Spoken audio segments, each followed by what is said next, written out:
Nothing is without flaws, and that very much applies to anime. Even the shows everyone likes, especially the shows everyone likes. Hidden behind a curtain of nostalgia from that time when you didn't have any friends at school but found joy in coming home and watching some Naruto, and you wonder why you didn't have any friends, many refuse to acknowledge a lot of obvious flaws. But we'll be talking about flaws that even newer audiences don't seem to care about, and people who have seen more than 7 shows still seem to like. Yes, I'm going to be saying negative things about that one show you really like. Deal with it. These shows have plenty of positives as well, but we'll be looking at flaws only for this video. Hit a like and subscribe if you enjoy, because there's no greater flaw as a human being than not subscribing to this channel. In all seriousness though, do subscribe, and let's get started. Full Metal Alchemist Brotherhood. What better show to start than the show that teaches you to never trust My Animalist scores and rankings? There are plenty of atrociously wrong scores on this site, like this, or even this, especially this. Look at this. This is way too high. This is way too low. Why are these two the same score? I have several issues with the show, but we'll only be talking about the most significant one. Thus the occasionally bad art, little less occasional and little more frequent drab color palette, eye and ear cancer inducing comedy, and deeply naive and basic approach towards hatred and warfare will have to take a backseat for this one. See what I did there? I mentioned all the flaws even though I'll only be talking about one. But my biggest issue is definitely just how boring the entire middle stretch of the series is. Like, this show does not need to be 64 goddamn episodes. The entire entertainment factor takes a severe nosedive after the whole shock factor episode that was the Chimera incident. At one point, this series turns into a fetch quest of go to location A, engage in comedy with just the biggest air quotes around the word comedy, go to place B, and repeat. Consistency is important. Consistency is important. hunterxhunter. I have vowed to hurt your sentiments in this video. That's why I pronounced the X in the name. hunterxhunter. Take that. The main problem I have with this series, aside from this sniveling snot-nosed brat that is supposedly our protagonist, God, I want to punch him in the face, is the consistency.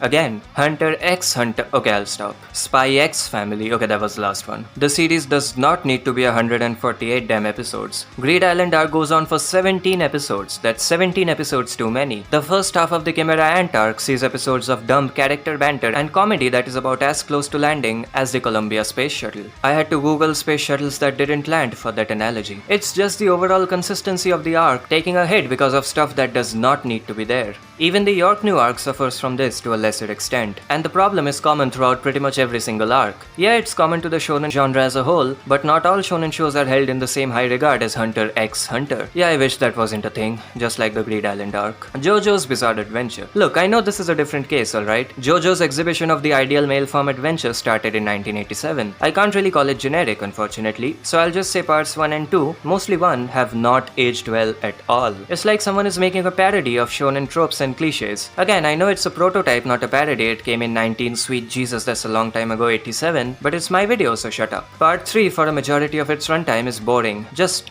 dull, and only gets interesting around the Dio encounter. Someone while defending the part said it was about the actual journey and the friends we made along the way or whatever, and not the destination, which is a fair point, but the journey is seriously boring, so whatever. It's hard to sit through when every episode is just another unimportant enemy stand user popping up like a goddamn Pokemon. And back in part 3, stands were not even that creative, so that doesn't help. Love parts 4 and 5 though, but it's baffling how mediocre the first 3 parts of this incredibly popular series is. Kaguyasama Love is War. After all the classics, let's look at a relatively newer anime. Kaguyasama Love is Unhealthy Human Interaction Seriously That Is Not Normal is arguably the most popular rom-com ever. Definitely the most popular rom-com right now. And to be honest, there isn't that much wrong with the show. The biggest problem I have is prior to season 3, the comedy got really repetitive. And since it's a comedy anime, I feel that's somewhat important. Aside from that, while not explicitly doing anything wrong, it doesn't exactly knock anything out of the park either, aside from the visuals. Classic case of probably should not be as popular as it is. But seriously though, the confess already jokes stopped being funny by the second time. So basically in around 48 seconds of the first episode, it would basically be unbearable if not for the increased integration of Ishigami and comedy centered around him. The comedy in the comedy show doesn't comedy hard enough. Neon Genesis Evangelion. Neon Genesis Evangelion, holy hell, look at me, I'm a sad boy. I'm just so sad all the time. Look at me sitting all sad and alone. Aren't I a sad boy? My problem is definitely the protagonist. And before the stuck up Eva fans hit me with the you don't understand Shinji, I do, okay? Doesn't mean I have to to like it. I also understand physics, but I despise the subject with everything I have. I'm a firm believer that the protagonist should contribute the most to the story, since the literal definition of a protagonist is someone the story revolves around. Shinji spends most of his time being nudged on in one direction or another by the other characters, or just sits around looking very sad. It's straight up uncomfortable, which I guess is part of the point, but that doesn't change the fact that it's still uncomfortable. I don't know what kind of people exactly relate to Shinji. I don't. I wasn't depressed when I watched this series. Does that mean I can't appreciate it properly? If an audience needs to suffer from a psychological disorder in order to fully appreciate a show, there may be something wrong with the show. Either it's a very specific niche show that somehow attained mainstream popularity, or the creators cared very little about anyone not part of their very narrow target audience, which again kinda makes it a niche anime. So that was it. Be sure to comment down below why I should commit unalive for daring to speak ill of your favorite show. Alternatively, you can comment about which points you agree with, if any,